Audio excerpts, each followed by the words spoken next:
भैया एक शटलकॉक देना। कौन सा? बैडमिंटन से खेलने वाला। 10 का सोना, 20 का विक्की, 50 का बट, 100 का 200, माविस 10, 350। कौन सा? एक मिनट भैया।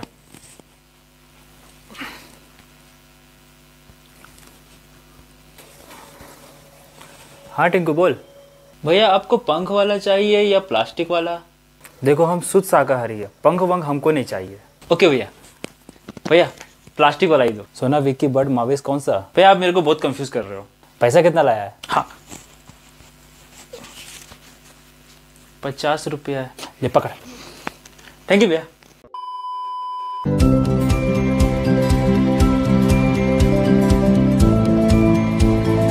जब भी हम एक शटलकॉक परचेस करने जाते हैं, अकॉर्डिंग टू गेम 10, 20, 50 या 100 का भी शटलकॉक परचेस कर लेते हैं। लेकिन आपने कभी ये सोचा है कि 40-50 रुपये वाला शटलकॉक हमारे गेम के अनुसार उतना टिक पाएगा, या कहीं 150-200 रुपये वाला शटलकॉक परचेस करके हम अपने पैसे तो नहीं फंसा रहे? आज मैं आपको यही बताऊंगा कि किन के लिए कौन सा शटलकॉक बेस्ट शटलकॉक हो सकता है, एक फेदर और प्लास्टिक शटलकॉक में किन्हें कौन सा यूज़ करना चाहिए।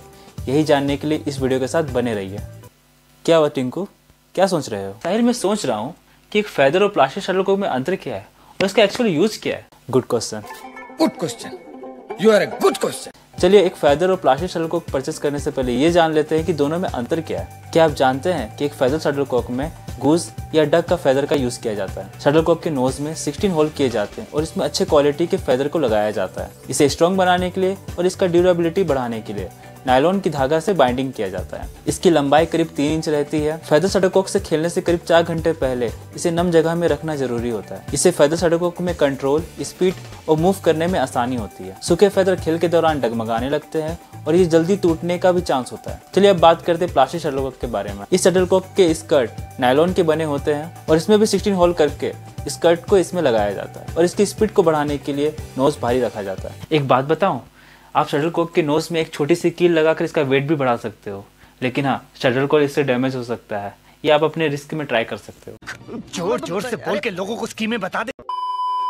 एक हाइब्रिड शटलकॉक भी आता है, इसमें फेदर लगा रहता है, लेकिन इसकी ड्यूरेबिलिटी को बढ़ाने के लिए कॉक प्लास्टिक का रहता है। चलिए अब जल्दी से 10-20 रुपए वाला शटलकॉक के बारे में जान लेते हैं। ये नॉर्मली लोकल ब्रांड के ही होते हैं। इसे परचेस करने से पहले कुछ बातों का ध्यान रखिएगा। सबसे पहली बात कि जब आप शटलकॉक परचेस करने जाओ तो प्लास्टिक शटलकॉक में देखिएगा कि इसका स्कर्ट और नोज सही से जुड़ा हुआ है या नहीं। इसका स्कर्ट कहीं से मुड़ा हुआ या टूटा हुआ ना हो। फेदर वाले में देखना है कि इसका पंख ज्यादा फैला हुआ ना हो। और मैं अपनी राय दूं तो अगर आप 10-20 रुपये वाले शटलकॉक परचेस करने जा रहे हो तो आप फेदर वाले के साथ जाइए, क्योंकि फेदर शटलकॉक प्लास्टिक शटलकॉक के कंपैरिजन में ज़्यादा कंट्रोल में रहता है। अच्छा, इसलिए मैं सोचूं जब भी मैं एक प्लास्टिक शटलकॉक को मारता कहीं और हूँ और जाता कहीं और।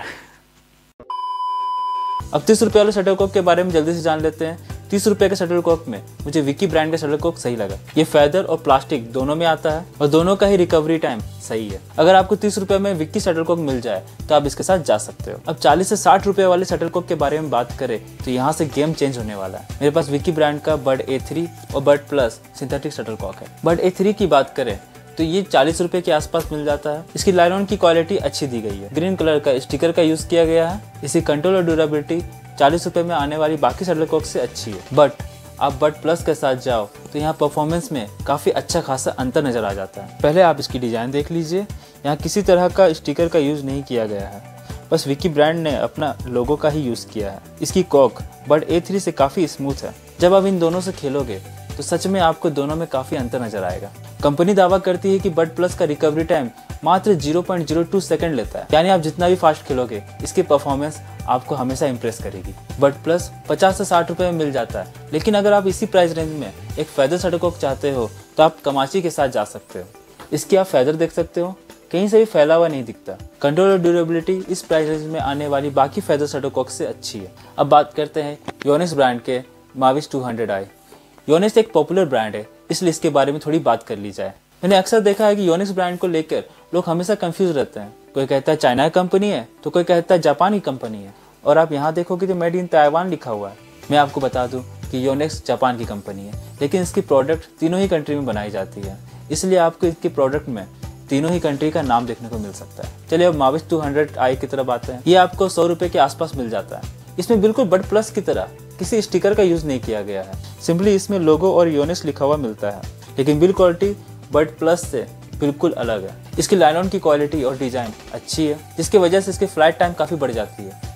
आप कोक के अंदर देख सकते हो, इसे हल्का बनाने के लिए अंदर होल दिया हुआ है।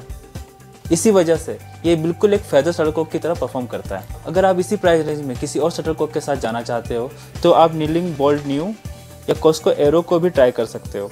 अब जान लेते हैं हमारे नेक्स्ट शटल कॉक के बारे में, माविस 350। इसकी रिकवरी टाइम तो काफ़ी फास्ट है ही, लेकिन इसकी ड्यूरेबिलिटी और स्टेबिलिटी काफ़ी अच्छी रहती है। इसी वजह से लोकल टूर्नामेंट में इस शटल कॉक का यूज़ सबसे ज़्यादा किया जाता है। बात करें इसकी प्राइस की तो ये 180 से 200 के आसपास में मिलती है। इसका कॉक एक रियल कॉक का बनाया गया है। आप देख सकते हो कि आपको इसके कॉक में वुड दिखाई देगा, जिसकी वजह से इसकी ड्यूरेबिलिटी और स्टेबिलिटी काफ़ी बढ़ जाती है। इसकी परफॉर्मेंस की वजह से ये मेरे लिस्ट के टॉप में है। लेकिन आप चाहो तो इसी प्राइस रेंज में रीडिंग चैंपियनशिप या विक्टर NS 2000 को भी ट्राई कर सकते हो। साहिल, एक बात बताओ, एक प्लास्टिक शटल कॉक की ड्यूरेबिलिटी अच्छी होती है, स्टेबिलिटी भी अच्छी होती है, तो इसे इंटरनेशनल मैचेस में यूज़ क्यों नहीं किया जाता? Good question Tinku. ये सोचने वाली बात तो है कि आखिर क्यों।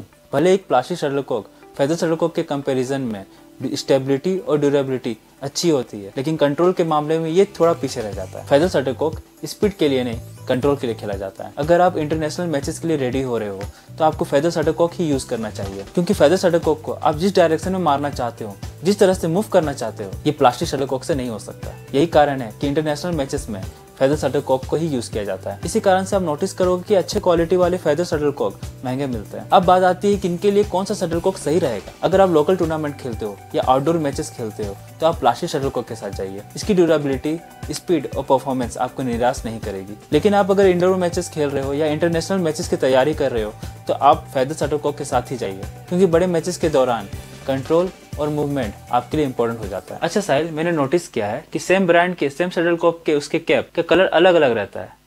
आखिर कंपनी इसे अलग अलग कलर का क्यों बनाती है? सब जानना है। कई बार आप देखते होंगे कि सेम ब्रांड के सेम शटल कॉक के बॉक्स के ऊपर रेड, ब्लू या ग्रीन कलर का कैप दिया रहता है। कभी आपने सोचा है कि ऐसा क्यों? देखिए, इसके वेदर के हिसाब से इसका स्पीड डिपेंड करता है। ठंड वाली जगह में इसकी स्पीड ज्यादा रहती है, वार्म वाली जगह में इसकी स्पीड कम रहती है। लेकिन हम ये जानेंगे कैसे कि हमारे वेदर के हिसाब से हमें कौन सा शटल कॉक यूज करना चाहिए? इसके लिए आपको अलग अलग कैप का बॉक्स मिलता है, जैसे रेड कैप कोल्ड कंडीशन के लिए, ब्लू कैप नॉर्मल कंडीशन के लिए और ग्रीन कैप वार्म कंडीशन के लिए। इसे अलग अलग वेट का बनाया जाता है, इसलिए इसके बॉक्स के कैप को अलग अलग कलर दिया जाता है। मेरा फेवरेट तो रेड कैप है, क्योंकि सब्सक्राइब बटन का कलर भी रेड है। अगर आपको मेरी ये वीडियो पसंद आई हो तो लाइक कीजिए, कमेंट कीजिए, शेयर कीजिए अपने दोस्तों को, और ऐसे ही स्पोर्ट्स से जुड़े हुए प्रोडक्ट की जानकारी के लिए सब्सक्राइब कर लीजिए। मिलते हैं नेक्स्ट वीडियो में।